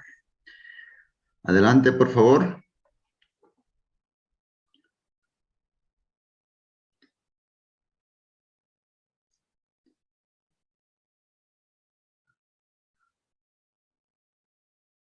¿Aló? Bueno, hay preguntas en la sala, en la sala de Zoom por chat. Quizás sería bueno ir respondiendo a esos, ingeniero Jonathan. Ok, perfecto. Sí, ya estoy viendo algunas que dice, buenas noches, ¿hay alguna correlación N para la fatiga que lo que requiere de manera inmediata el ensayo? ¿A qué se refiere de fatiga? No entiendo sinceramente, favor ser un poquito más específico. Claro, aquí menciona Heller Mérida, ¿existe una correlación para mi licuefacción tomando en cuenta el número de golpes de SPT? Claro que sí existe. Lo que pasa es que esta se va a especificar en el curso más avanzado. Hay varias técnicas para poder obtener el ciclo de resistencia ratio a base del número de golpes de SPT. Está el método japonés, el método chino, pero en este caso vamos a traer el método norteamericano de CIP anhidres y el de CETIM. Hay el método de Andrus de Rumanía, que es para suelos aluviales, lo hicieron este ensayo en Bucarest, cerca del Danubio. Sí, claro que sí los hay, sí, pero como vuelvo a recalcar, esto es parte del curso avanzado, ¿sí? Donde se especifica.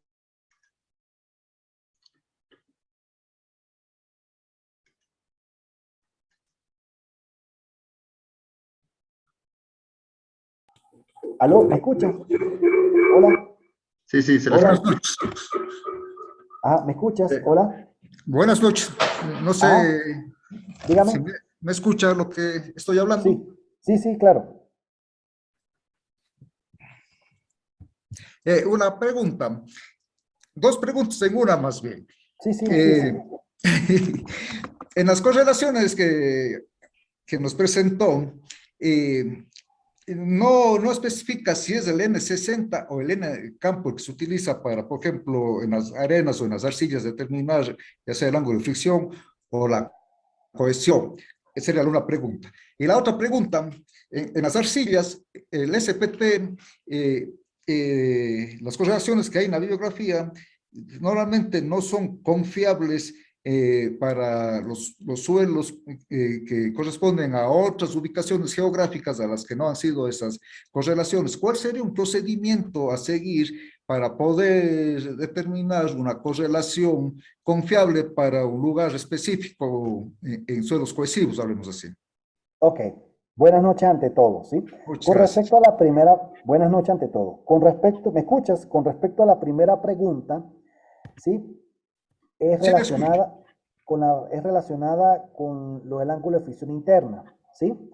Obviamente, como yo aclaré en varias veces durante la capacitación, varios autores proponen ecuaciones con el número de golpes de campo, con el N60 y en algunos casos con el normalizado, que es el N sobre 1,60, ¿sí? Lo usan, ¿verdad? Y eso, como vuelvo a acá, es criterio del usuario, ¿sí? Hay uno, como le digo, o sea, no, casi no varía mucho, pero es importante aclarar esa parte, ¿sí? Comúnmente usan el N60, pero hay otros autores que dicen que con el N de campo es suficiente y hay otros que dicen con el N normalizado, ¿sí? Con respecto a la resistencia al corte en arcilla, claro, eso estamos muy bien claros de que todas estas correlaciones que estoy mostrando son de varias partes del mundo. No es que van a agarrar y las van a meter de una vez en no. Por lo menos supongamos, estamos trabajando, un ejemplo, en las arcillas del Valle de México, que son muy famosas a nivel mundial, ¿sí? Las arcillas del Valle de México. Obviamente, yo no voy a agarrar las arcillas en la ecuación, la correlación que propuso un ejemplo en Japón y aplicarla ahí. No. Lo que se puede ver es la metodología para poder generar una propia correlación de la resistencia al corte de esas arcillas del Valle de México. Sencillamente se obtienen muestras, ya sea por monolitos, SPT bien tomadas por muestras tipo Shelby, y a diferentes profundidades se caracteriza geotécnicamente. ¿A qué me refiero a que se caracteriza geotécnicamente? Que se conozca su clasificación de acuerdo al sistema unificado, su resistencia a la compresión y se correlaciona con el número de golpes por la cual fue requerido para tomar esa muestra. Y sencillamente tú agarras y armas tu propia correlación matemática aplicada para las arcillas del Valle de México, que deben de haber ya. ¿Ves? Esa es la pregunta. ¿Sí aclaré la duda? Sí, ahora si me permiten todos, disculpen que abuse del micrófono. Pregunte lo que quiera.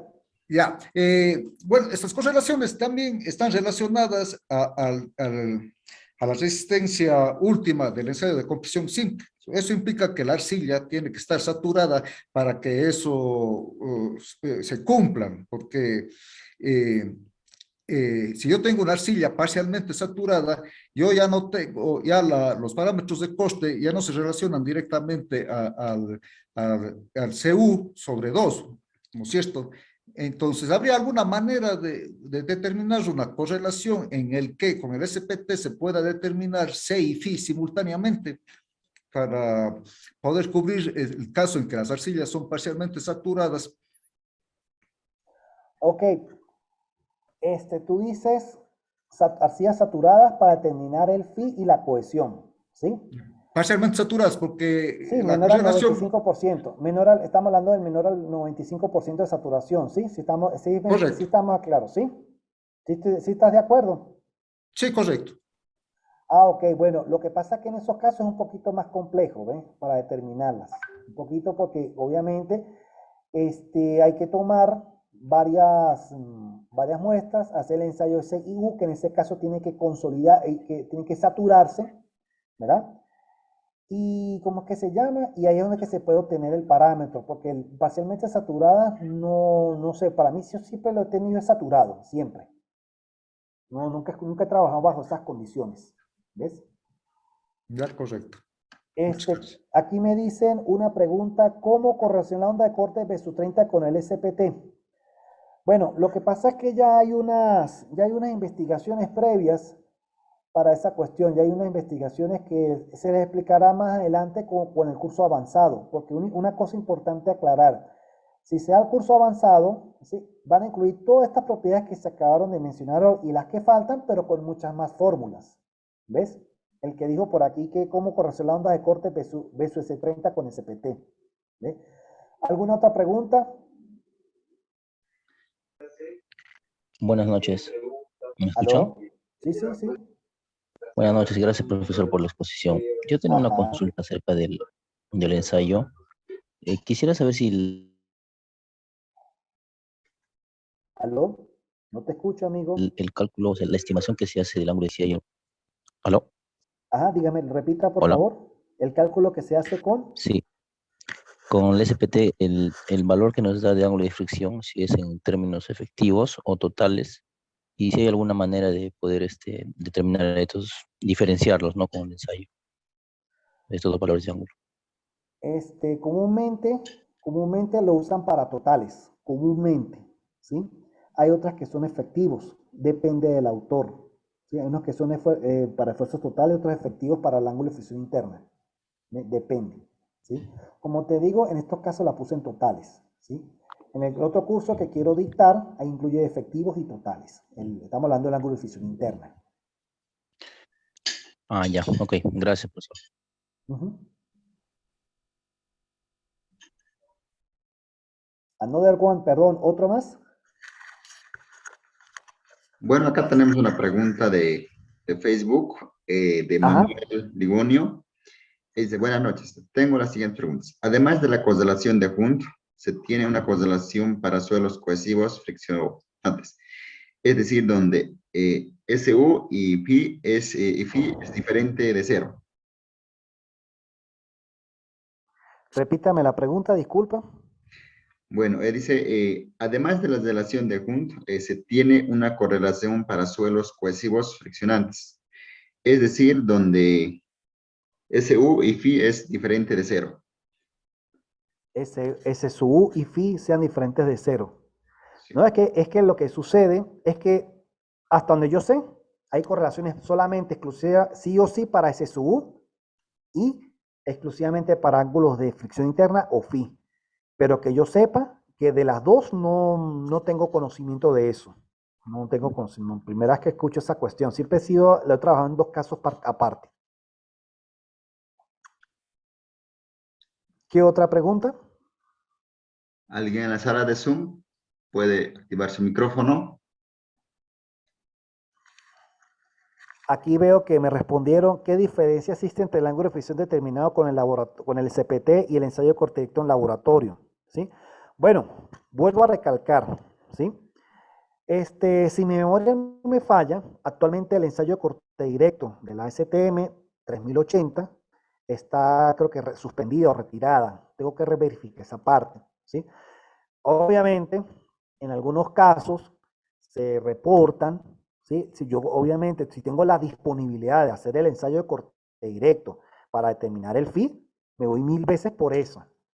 También, si yo puedo, yo he visto algunos casos que ellos llegan y tienen una ecuación X para una correlación de tal autor para el phi derivado del ensayo corte del SPT. Pero ¿qué sucede? Pero tengo a esas muestras, yo le hice corte directo. Entonces, entre comillas, se puede calibrar esa ecuación, generar una ecuación de acuerdo al sitio donde estamos, a la necesidad, de acuerdo, porque ya tenemos unos ángulos de fricción hechos en laboratorio. ¿Ve? Yo me iría solamente por el corte directo, ciegamente. ¿Ve? El SPT solamente nos da una idea. ¿Sí? ¿Qué otra pregunta?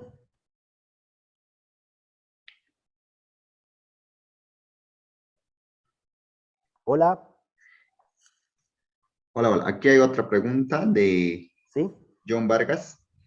Ajá. Dice, consultar sobre correlación entre SPT o algún otro ensayo y parámetros de consolidación en arcillas.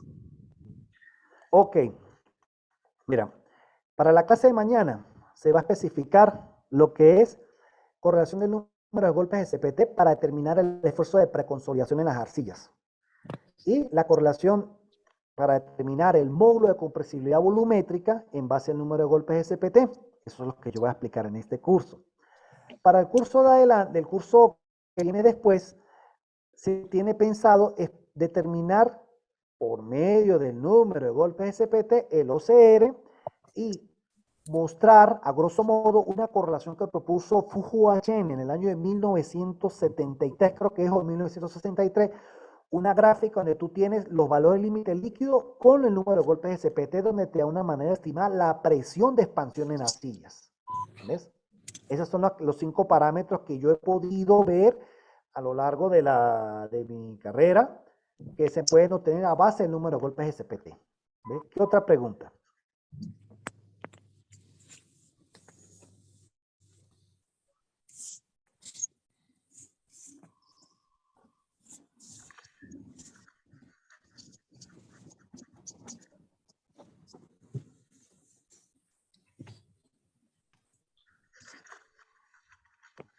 Hola, buenas noches. Ajá. ¿Cómo está? Muy buenas noches, dígame. No, quería hacer, si nos puede dar una consulta, alguna recomendación.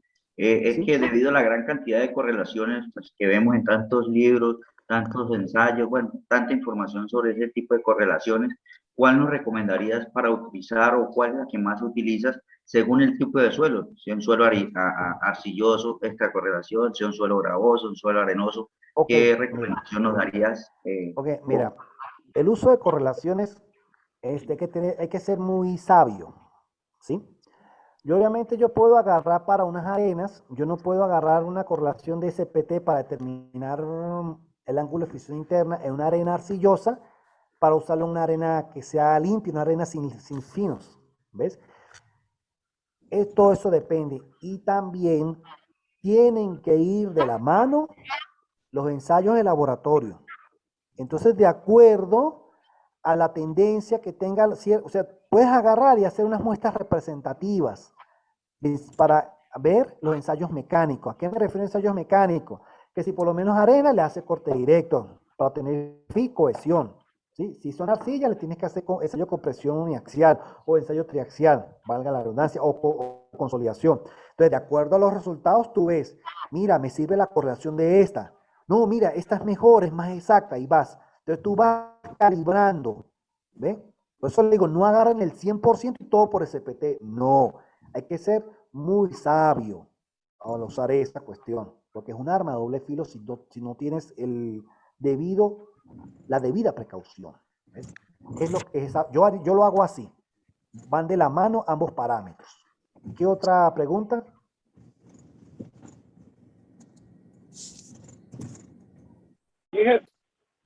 Sí, Ingeniero, muy buenas noches. muy buenas No sé noches. si buenas noches, un saludo de Bolivia y gracias por la presentación. Inge, tenía la Ah, siguiente inquietud. No sé si ajá. existe alguna correlación que podamos usar con respecto al ensayo de CDR. No sé, si no te diste, o sea, ¿cómo te puedo explicar?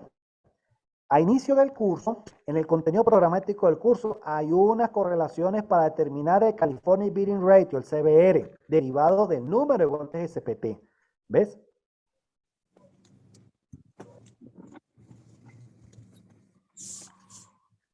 Esa, ¿sí entendiste? ¿Aló? Sí, sí, ingeniero, creo que entró un poco tarde a la reunión. No se Muchísimas preocupe, gracias. pero lo importante, o sea, en la clase de mañana o pasado mañana más tardar, va a venir las correlaciones de SBR. Es importante destacar que eso tengo que analizarlo, probablemente el que quiera se puede hacer una tareita para que déme que puedo hablar con él, listo, que puedo cuadrar con la parte administrativa para mandarse una tareita como para que ustedes vean, calculen con lo que se está viendo ya aquí, sencillo, ¿ves? Una cuestioncita bien sencilla. Bueno, que ¿sí está bien así la pregunta o tienes otra pregunta, Vigo? ¿Aló? Simplemente eso. Muchísimas gracias, Inge. Dale. Bueno, mire, aquí veo unas preguntas por los amigos de Zoom.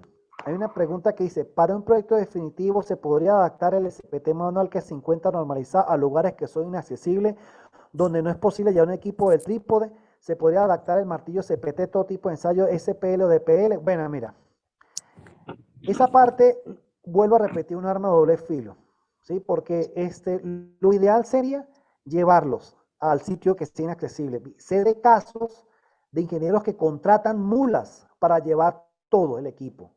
Sé casos de personas que desarman el equipo en varios pedazos y luego lo arman en sitio, ¿sí? Claro que sí, ahí hay unas correlaciones para el famoso, ¿cómo que se llama? El DCP, donde tú con el número de golpes de SCP puedes obtener el SPT.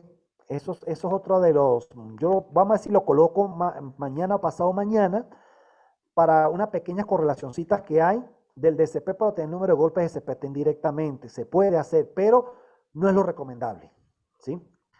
Dice, aquí me responden me hacen otra pregunta. Inge, usted mostró que se puede cambiar la punta de la cuchara a una cónica triangular. ¿Aplica estas mismas correlaciones con esta punta? Claro que sí.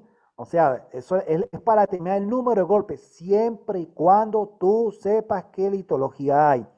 Esos casos he visto que cuando cambian de cuchara a pastilla a punta es cuando por lo menos tú haces una calicata de 2-3 metros de profundidad y encuentras graba y no puedes avanzar. Entonces metes SPT, tienes rechazo y cambias a punta. ¿Ves? Entonces ya tienes el material y como tienes el número de golpes SPT, en laboratorio puedes además caracterizar geotécnicamente, sencillamente puedes emular las condiciones de densidad para poder hacer los diferentes ensayos de laboratorio. ¿Ves? Ajá, dice, consulta, para el caso de tema de pilotes, ¿se puede aplicar ensayo de SPT? Obviamente. La resistencia, el fuste y de punta, esos dos tópicos van dentro del curso de avanzado de análisis de datos de SPT. ¿Sí? Me responden, ingeniero, buenas noches, ¿alguna correlación para usar el DCP? Efectivamente hay una, ¿sí? De la gente, si no me falla, la gente de la Administración de Caminos de Minnesota, ellos propusieron una, ¿sí? Para los tipos de materiales y de acuerdo al DCP puedes obtener el SPT de manera indirecta. Déjame decirlas si se las coloco como de adicional, ¿sí? Dice, Inge, muy buenas noches. Una consulta, una de sus diapositivas vimos un gráfico de golpes SPT versus módulo de Young en kilopascal donde se traza una curva correlacional que corresponde a una fórmula, pero en ella se ve que los valores de puntos son muy diversos. Mi consulta es cuánta confiabilidad se tiene en su experiencia si utiliza esta fórmula. ¿Existen otras correlaciones realizadas por otros autores que nos puedan mencionar que calcule con mayor precisión el valor de E con una gráfica de mayor coeficiente de correlación? ¿Cómo no? Tú mismo te estás dando la respuesta. Cada vez que yo veo una fórmula, busco el coeficiente de correlación, si lo hay. ¿Sí? Mientras más se acerca a uno, la fórmula es más confiable. ¿Ve? Entonces, yo obviamente, coloqué esa fórmula a manera de ejemplo para que vean, ¿sí? A manera de ejemplo, pero hay unas que dan unos valores de lo que llamamos coeficiente de correlación modestamente aceptables, ¿sí? No es que van a agarrar una correlación que agarre, no, el coeficiente de correlación dio 0,05, eso están para tirarlo a la basura más bien, o sea, no cuadra, tienen que buscarse una o crear unas que se acerquen lo más que se pueda a uno. Y yo estoy suponiendo que gran parte de este selecto grupo de estudiantes saben cómo hacer esas correlaciones con el CPT, la propiedad geotécnica que estén interesados y usan el método de mínimos cuadrados que usan por línea de tendencia en Excel. Es un método muy sencillo, ahí automáticamente les da el coeficiente de correlación que es R cuadrado. ¿Ven? Espero que esté conforme con la pregunta. Hay otra pregunta por Zoom que dice, ¿qué diferencia hay entre SPT y DPL? DPL nunca lo he trabajado y sinceramente no lo conozco. Ahí sí se las quedo debiendo, les pido mil disculpas.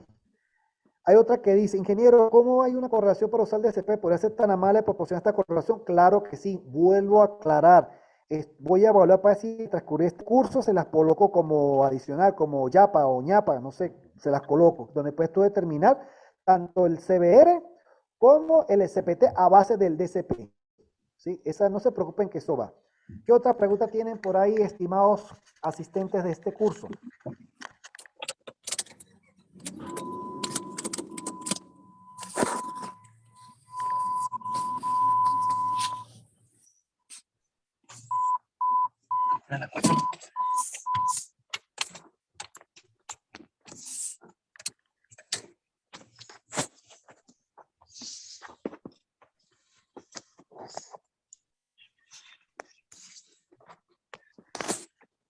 Cristian Castro, ¿tiene alguna pregunta? No, por mientras no, gracias. ¿Mexicano o qué? ¿Eres mexicano, amigo? Sí, soy de México. ¿Cómo está, hermanito? ¿Cómo están allá los sombrerones? ¿Todo bien? Me alegra Todo bien, felicitar. todo bien, ingeniero. Saludos a todos los compañeros de México y de toda América Latina. Gracias por asistir al curso y gracias por el grado de confianza. Espero la clase hoy haber cumplido con gran parte de sus expectativas. La Gracias. verdad, muy interesante. Muchas gracias por la oportunidad de participar con ustedes. Claro, bienvenido. Les comento que al finalizar el curso les voy a mostrar lo que es qué consiste el curso avanzado y otras capacitaciones que estoy evaluando para dar de otros temas relacionados con la ingeniería, tanto geotécnica como geológica. ¿Sí? Para que estén pendientes de esa cosa. Gracias a Cadi que me dio esta oportunidad esta es mi primera vez que estoy dando clases por medio de esta modalidad. ¿Sí? Sí.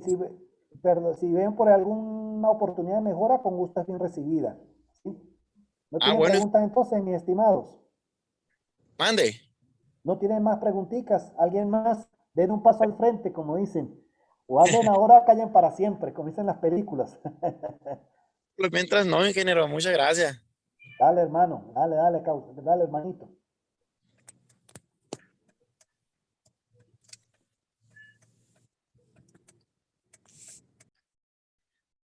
Ok, quizás alguien más de la sala de Zoom pueden hacer preguntas. En otro caso, Resulta, estaríamos dando finalizada la clase de hoy.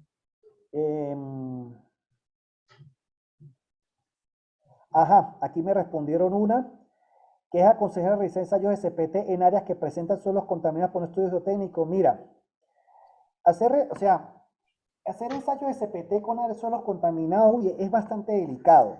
Es bastante delicado porque, o sea, te lo digo, ya como les puedo explicar, estoy buscando los ejemplos y se pueden hacer, pero por lo menos la Agencia de Protección Ambiental de los Estados Unidos, ya te digo, ellos tienen unos grados de contaminación del suelo. Y muchas empresas geotécnicas en Estados Unidos, según me han comentado conocidos que tengo allá, ellos de acuerdo al grado de contaminación, a lo que propone la escala de la EPA, ellos cobran. Un ejemplo, supongamos que estamos en un relleno sanitario cuyo grado de contaminación de acuerdo a la EPA sea grado 3. Eso quiere decir de que el metro de perforación de SPT que tú cobras a, qué sé yo, a $10, lo cobras a 40. Empezando por ahí, que se debe cobrar más cuando son los contaminados. Segundo, acuérdese que todas estas correlaciones, no sé a qué se refiere a suelos contaminados, ¿son suelos de rellenos sanitarios o son suelos, un ejemplo, donde había un suelo normal, cuaternario, coluvial y se contaminó? Esa parte no la entiendo, ¿sí? Cuando es un suelo así cuaternario convencional, obviamente se puede trabajar, pero con las medidas, con las referentes medidas de seguridad para evitar agresión a las personas, a los operadores y por ende a las máquinas también. ¿Sí? Es importante esa parte. Tiene que ser un poquito más específico. ¿Sí? ¿Qué otra pregunta tienen por ahí?